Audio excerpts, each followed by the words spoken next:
నాగర్ కర్నూలు జిల్లా కొల్లాపూర్ మండలం నార్లాపూర్లో పాలమూరు రంగారెడ్డి ఎత్తిపోతల బాధితులు మరోసారి ధర్నాకు దిగారు. జలాశయం కింద 110 ఇండ్లు కోల్పోయిన తమకు పరిహారం ఇవ్వాలని డిమాండ్ చేశారు. జలాశయం పనులు అడ్డుకుని స్టోన్ క్రషర్ పైకెక్కి నిరసన తెలిపారు. వెంటనే 110 ఇళ్లకి డబుల్ బెడ్రూమ్ ఇల్లు కట్టించాలని కోరారు.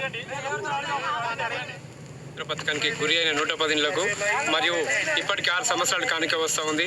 మరియు మాకు ఇంతవరకు లబ్ధిదారులకు మరి ఇగో ఇస్తాం అగో ఇస్తాం అని చెప్పి ఎంతమంది కలెక్టర్ మారినరు.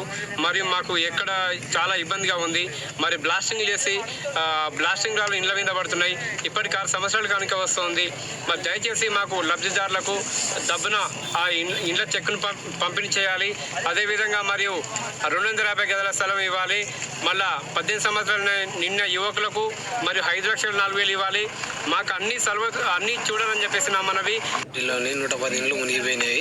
దానిలకు ఇవాళ ఇస్తాను రేపు ఇస్తాం అనుకుంటేనే కాలం చెల్లిస్తుండ్రు. కానీ మాకు మాత్రం డబ్బులు ఇవ్వట్లేదు.